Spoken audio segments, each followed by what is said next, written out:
गई? हाँ बाबूजी आ गई। रास्ते में कुछ तकलीफ नहीं, कोई तकलीफ नहीं हुई। और बेटा सब ठीक है? ठीक है। बाबूजी आप ठीक है ना? ठीक। हम तो ठीक हैं बेटा। बाबूजी भैया कहीं नहीं दिख रहे हैं। भैया? हाँ भैया तो है नहीं ना। वो तो बोले थे हम रक्षाबंधन के दिन आ जाएंगे। बोला था आने के लिए? हाँ बोला था तो जरूर आएगा बेटा। तब तक तुम चलो कुछ चाय पानी पियो, आ जाएगा। नहीं बाबूजी, जब तक भैया नहीं आएंगे हम कुछ नहीं खाएंगे।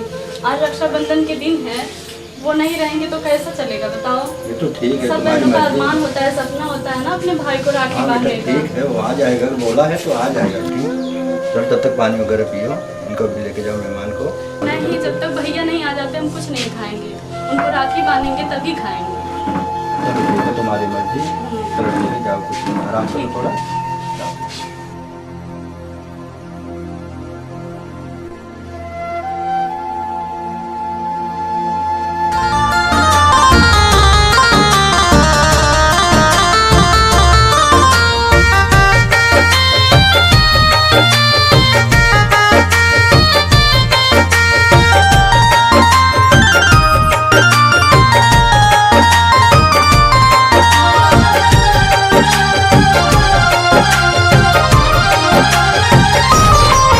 भैया हो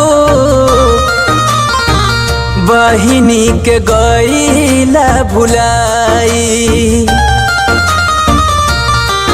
सुन भैया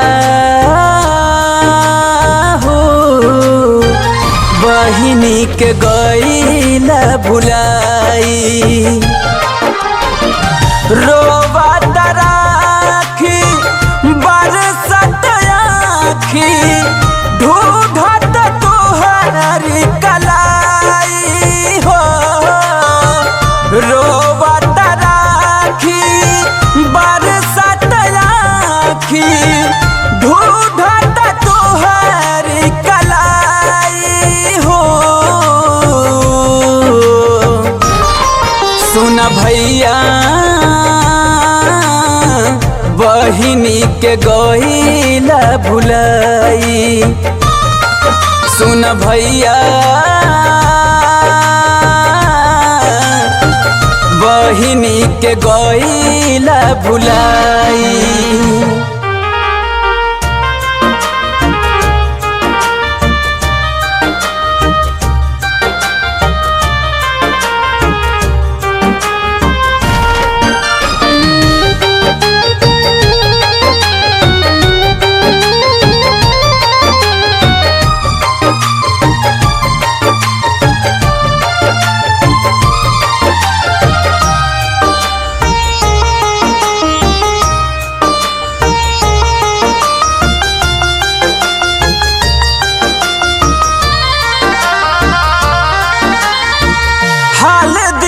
चंदन रोरी थाली सजा के देखी लरहिया तुहार,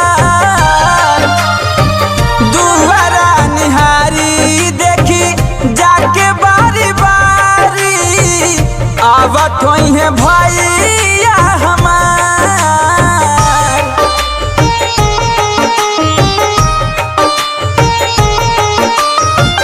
हल्दी चंदन रोरी थाली सजा के देखी लरहिया तुहार, दुहरा निहारी देखी जाके बारी बारी आवत होई है भैया हमार।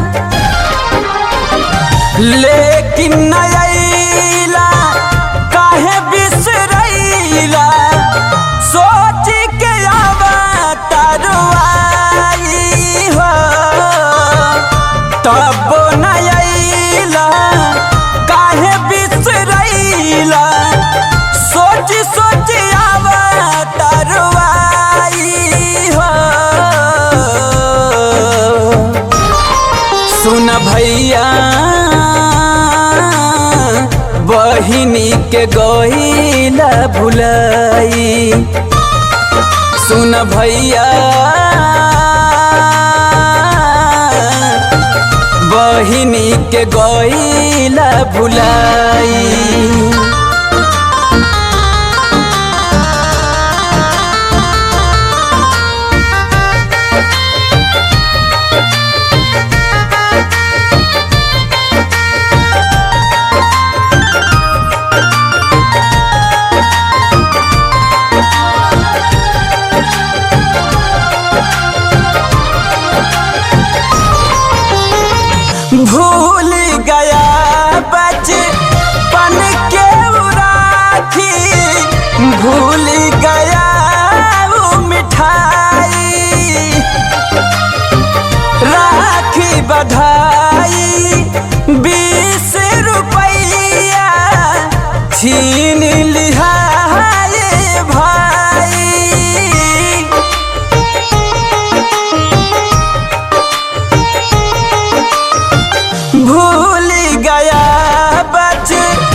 बधाई 20 रुपया छीन लिहा भाई।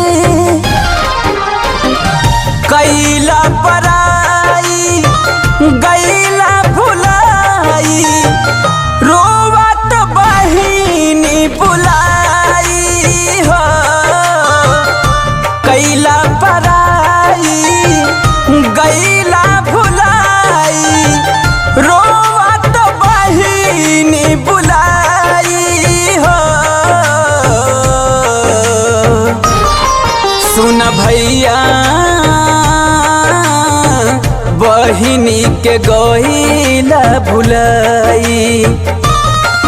सुन भैया बहिनी के गइला भुलाई।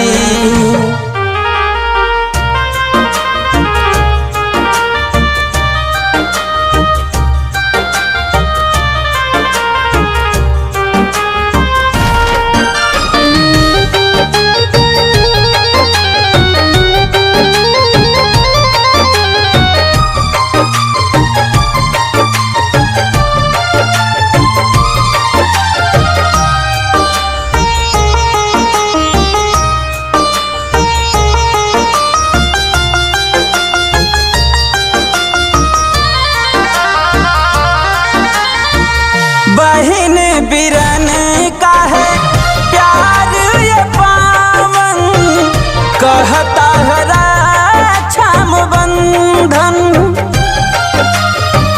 बहिनी भले राखी जैसी है भैया भैया है मेरा चंदन।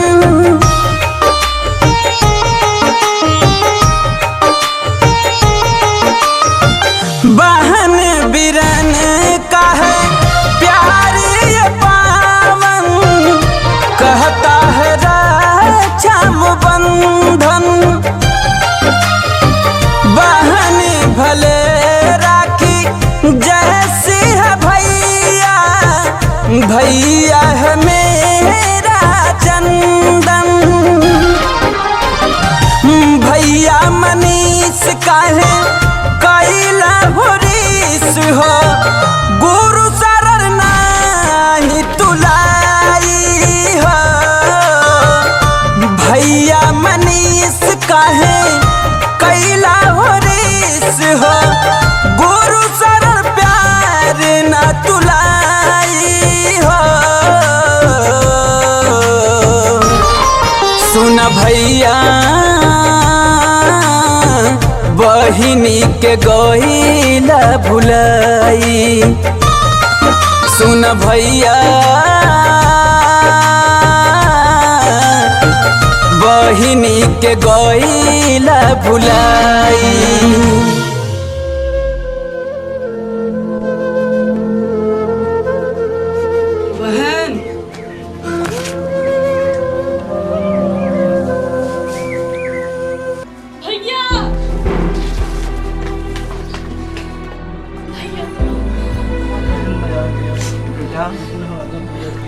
बेटा भैया आप पहले डॉक्टर के पास चलिए भैया। हाँ बेटी पहले इनको डॉक्टर के पास चलो। नहीं भैया आप पहले डॉक्टर के पास चलिए। नहीं भैया पहले आप डॉक्टर के पास चलिए। मैं ठीक हूँ। नहीं आपको कुछ नहीं होगा। नहीं आप पहले डॉक्टर के पास चलिए। मेरे पास समय नहीं बाबूजी, समझाओ ना इसको बाबूजी। नहीं मुझे कुछ करो ना भैया पहले आप डॉक्टर के पास चलिए। बालू ना बहन राखी। बेटा मैं होगा भैया कुछ नहीं होगा। बालू ना बहन। नहीं भैया पहले आप डॉक्टर के पास चलिए। बाबूजी कुछ करिए ना बाबूजी करिए ना भैया। बहन मैं बोला था ना आऊंगा। नहीं भैया पहले आप डॉक्टर के मैं आ गया बहन। मेरे पास समय नहीं, बालू ना बहन राखी। बेटा ना बेटा इनको पहले हाथ कुछ करिए ना आप भैया पहले बेटा पहले सबसे मेरे पास बहुत कम है बहन। नहीं भैया ऐसा मत बोलो भैया। बहन राखी बालू ना बहन। नहीं भैया पहले आप डॉक्टर के पास मनोज मैं हूँ बेटा, तुम चिंता मत करो, मैं ले चलूंगा। चलो बाबूजी समझाओ नहीं। भैया बालो ना बहन। बेटा बेटा ये जिद कर रहा बेटा, राखी बांध दो पहले, राखी बांध दो बेटा।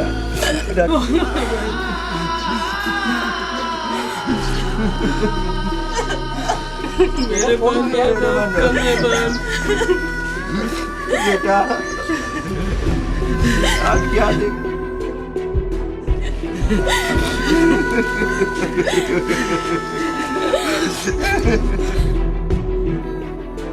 पूरा किया ना बहन।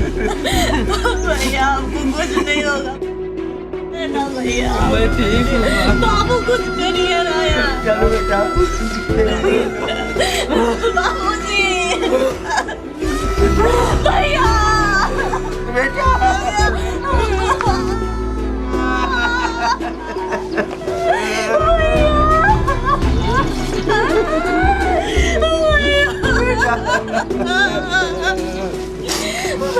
भैया उठिए ना भैया।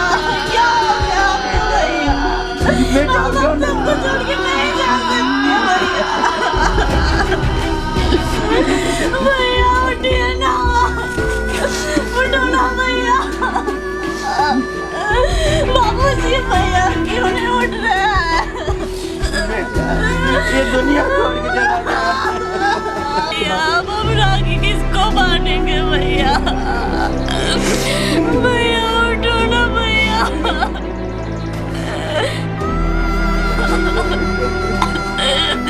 भैया उठिए ना, बताइए ना भैया, बोलिए ना भैया।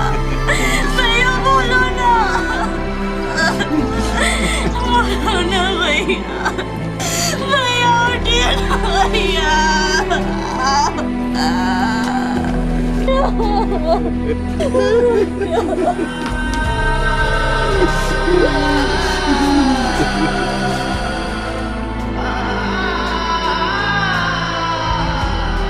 बहन बिरन का है प्यार ये पावन, कहता है राक्षम बंधन।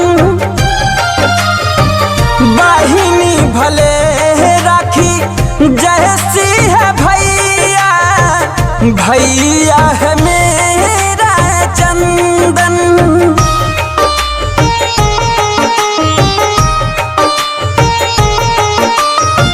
बहन